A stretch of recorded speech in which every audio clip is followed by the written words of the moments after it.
नमस्कार दोस्तों, स्वागत है मेरे चैनल दी एक्टिव तरुण में। मैं हूं आपका दोस्त तरुण और स्वागत करता हूं आज की एक और म्यूचुअल फंड रिव्यू की वीडियो में। आज जिस फंड का मैं रिव्यू करने वाला हूं उसकी ज्यादा वीडियो ना यूट्यूब पर अवेलेबल नहीं है। स्मॉल कैप कैटेगरी का फंड है, एचएसबीसी म्यूचुअल फंड हाउस की तरफ से आता है और इस फंड का नाम है HSBC small cap fund. Direct plan, regular plan, दोनों प्लान जो है 2014 में लॉन्च हुए थे।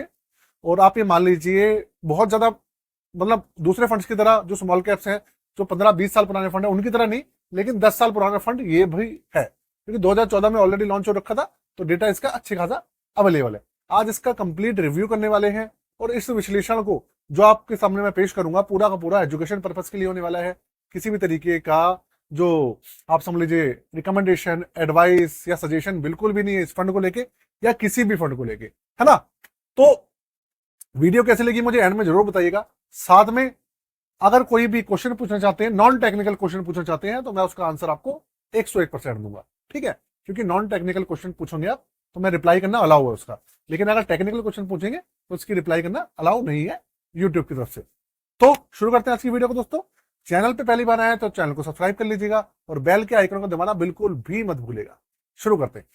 फंड का नाम होने वाला है एचएसबीसी स्मॉल कैप फंड। इसका जो एनएवी है वो है भैया 81 रुपए 18 पैसे। 2014 में लॉन्च हो चुका था, तो 2014 से अब चल रहा है ये 2025, तो ऑलमोस्ट इसको आप ये मान लीजिए कि 11 साल हो चुके हैं। तो पिछले 11 साल में अभी तक जो इसका सीएजीआर निकल के आया है, 11 साल का जो सीएजीआर है वो है 20.28%। और ये जो सीएजीआर है ना आपके पास, ये सीएजीआर तब है जब इसके अंदर ऑलरेडी करीबन 18 से 20% की गिरावट है पिछले 6 महीने में। आपको पता है 18-20% की गिरावट हो रखी है, उसकी ऐसे जो एवरेज है वो काफी कम हो गया है सभी फंड्स का, जितने भी फंड है। तो 20.28% की इसकी सीएजीआर है। रैंकिंग की बात करूंगा तो देखिए रैंकिंग है इसकी 3 स्टार। वैल्यू रिसर्च वालों ने 3 स्टार की रैंकिंग दी है इसको। तो 3 स्टार की जो रैंकिंग होती है वो ठीक ठाक होती है, ठीक है। तो अब सबसे पहले बात करते हैं इसकी परफॉर्मेंस पिछले 1 महीने से पिछले 1 साल तक।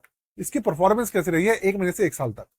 तो सबसे पहली बात, पिछले 1 साल में जो इसने रिटर्न्स निकाल कर दी है वो है 2.40 पॉजिटिव रिटर्न, करीबन 2.5% पॉजिटिव रिटर्न। 6 महीने में जो इसके अंदर गिरावट आई है वो है 19.45। देखिए इसके अंदर जो गिरावट है ना वो काफी अच्छी खासी आई है, 19.45% की गिरावट है। कैटेगरी के बराबर ही गिरावट है, तकरीबन तकरीबन उसी के हिसाब से उसी के बराबर है। बात करेंगे 6 महीने 3 महीने की, तो 3 महीने में 11.68% की, करीबन 11.5% मान लीजिए अप्रॉक्स की गिरावट आई है। और उसके अलावा पिछले 1 महीने में इसने पॉजिटिव रिटर्न निकाल के दिए हैं 7.23% के। तो ये पूरा का पूरा अभी सिनेरियो चल रहा है इसका 1 महीने से 1 साल तक के रिटर्न्स का। आगे चलते हैं, 3 साल के रिटर्न्स की बात करेंगे तो देखिए 3 साल में 17.5% का फ्लैट रिटर्न निकाल के दिया है इसने, 17.5% का फ्लैट रिटर्न। और रही बात इसके बेंचमार्क की बात करें तो देखिए बेंचमार्क है इसका निफ्टी स्मॉल कैप 250, जो दूसरे हमारे कैटेगरी के जो सेम कैटेगरी के दूसरे फंड्स हैं उसका भी बेंचमार्क सेम है, इसका भी बेंचमार्क सेम है। लेकिन क्योंकि ये एक्टिव मैनेज फंड है, क्योंकि फंड मैनेजर के द्वारा पूरा का पूरा मैनेज होता है, तो इसलिए जो कंपनीज होती हैं, सजेशंस होते हैं और जो उसके अंदर अमाउंट जो स्टॉक्स चुने जाते हैं फंड मैनेजर के द्वारा वो थोड़े से अलग होते हैं। तो इसके पोर्टफोलियो के बारे में थोड़ा सा मैं आपको बताता हूँ जिससे कि आप अच्छे से इसके बारे में समझ पाए। तो देखिए पोर्टफोलियो में अभी के समय में 94% पैसा जो है वो इक्विटी के अंदर है, 6% पैसा आपका कैश है। उसके अलावा तकरीबन 5% पैसा आपका लार्ज कैप कंपनीज के अंदर है, मिड कैप के अंदर 67% है अभी के समय में, और 27% पैसा जो है स्मॉल कैप कंपनीज के अंदर है। स्मॉल कैप का फंड है लेकिन 27% पैसा ये अभी के समय में। टोटल 100 स्टॉक्स हैं इसके अंदर और उनके अंदर करीबन आपके 10 सेक्टर्स हैं टोटल जो है। उसके अलावा अगर मैं बात करूं कि भैया होल्डिंग्स कौन कौन सी है इसके अंदर, तो देखिए सेंचुरी टेक्सटाइल्स, केपीआर मिल, फेडरल बैंक, है ना, टाइम टेक्नोप्लास्ट, और इसके अलावा आपका एम्बर एंटरप्राइजेस और केफिन टेक्नोलॉजी, इस तरीके की कंपनीज है। ये करूर वैसा बैंक, ज्योति सीएनसी, इस तरीके की कंपनीज है, ठीक है।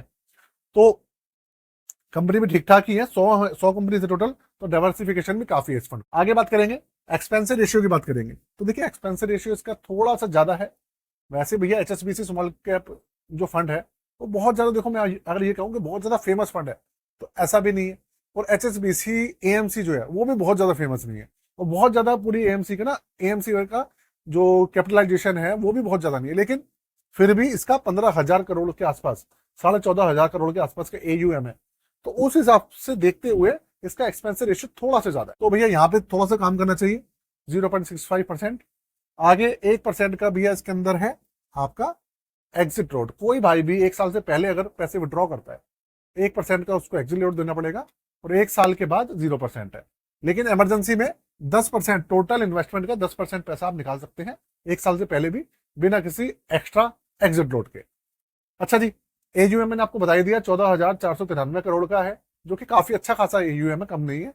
और 5,000 रुपए से इस फंड के अंदर लमसम, और 500 रुपए से इसके अंदर जो SIP है वो शुरू होती है। अब थोड़ी सी इसकी अच्छाइयों और बुराइयों की बात कर लेते हैं। देखिए, सबसे पहली बात, कमियों की बात करेंगे तो मैंने आपको बता दी कि इसका एक्सपेंस रेशियो बिल्कुल भी ठीक नहीं है, थोड़ा सा ज्यादा है। अगर टाटा देख लीजिए, कोटक देख लीजिए, बैंक ऑफ बड़ौदा, कितने एक्सिस देख लीजिए, कितने अच्छे AMCs हैं, उनके फंड्स भी अच्छे हैं, लेकिन उनका जो एक्सपेंस रेशियो वो कम है इसके मुकाबले, इसका थोड़ा सा ज्यादा है। दूसरा, अगर मैं बात करूं और कुछ, मुझे इसके अंदर जो गिरावट है 6 महीने में, वो थोड़ा सा कैटेगरी से हल्का सा ज्यादा है। मतलब 17-18% तक होता, 16% तक होता तो थोड़ा सा जस्टिफाई था। चलिए कोई बात नहीं, है वो तो रिकवर हो जाएगा। फंड टू फंड और जो स्टॉक सिलेक्ट किए जाते हैं उसके द्वारा थोड़ा सा प्रॉब्लम रहती है। तो ये अगर अच्छाई की बात करूंगा तो देखिए 3 स्टार की रैंकिंग है, जो पिछले 11 साल का रिटर्न है वो भी ठीक ठाक है, संतोषजनक है, अच्छा रिटर्न है। तो ये सारी की सारी चीजें इसके अंदर है। अब थोड़ा सा बात करते हैं इनके जो फंड मैनेजर है उनके बारे में, थोड़ी जानकारी देते हैं कि भाई फंड मैनेजर कौन है और कब से हैंडल कर रहे हैं। तो देखिए, इनके जो फंड मैनेजर है वो है वेणुगोपाल, और वेणुगोपाल जी जो हैं वो 17 दिसंबर 2019 से इसको हैंडल कर रहे हैं। वो जो है भैया BSc है मैथमेटिक्स में और MBA फाइनेंस है। एक्सपीरियंस वगैरह भी काफी अच्छा है उनको, तो देखा जाए तो अच्छे से उसको हैंडल कर रहे हैं, है ना। तो ये पूरा का पूरा है। और अगर आप रिस्क की बात करें कि भैया रिस्क वगैरह कितना है, तो देखिए इसका जो अल्फा है वो है 1.65, और बीटा है 0.89%। इसके अलावा आपका शार्पी है 0.67, और स्टैंडर्ड डेविएशन है 18.50%। ये पूरा का पूरा अभी इस फंड का जो है रिस्क मैनेजमेंट का जो सेक्शन है वो चल रहा है। इसके जितने भी ये मैंने रेशियोज बताए हैं, इसके बारे में किसी और वीडियो में बात करेंगे, डिटेल में समझाएंगे कि भैया ये होते क्या है। ठीक है, तो भाई इस फंड के बारे में ये जितनी भी डिटेल थी मैंने आपके साथ में शेयर करी है, और साथ में अगर कुछ भी और भी जानकारी जानना चाहते हो तो जरूर बताइएगा। बात करें रिकवरी वगैरह की, तो देखिए मार्केट के अंदर अभी के समय में आपने देखा है जो भी टैरिफ वगैरह था वो 90 दिन के लिए होल्ड हो चुका है, तो मार्केट इस समय भाग रही है। और आप देखिए पिछले 1 महीने में 7.23% का पॉजिटिव रिटर्न में मिल गया है। तो इसका मतलब ये है कि फंड जो है जितने भी स्टॉक्स है हमारे फिलहाल अच्छा चल रहे हैं। निफ्टी 50 देख लीजिए, स्मॉल कैप 250 देख लीजिए, मिड कैप 150 देख लीजिए, या निफ्टी 500 देख लीजिए, निफ्टी बैंक देख लीजिए, सारे के सारे स्टॉक्स अभी हमारे चल रहे हैं। तो देखते हैं, जब तक फंड चलते रहेंगे और स्टॉक्स हमारे चलते रहेंगे, रिटर्न्स भी बनते रहेंगे और फंड्स भी भागते रहेंगे। ये है भैया सारी की सारी कहानी। तो वीडियो कैसे लगी जरूर बताइएगा, चैनल को सब्सक्राइब कर लीजिएगा। आज के लिए जय हिंद, वंदे मातरम।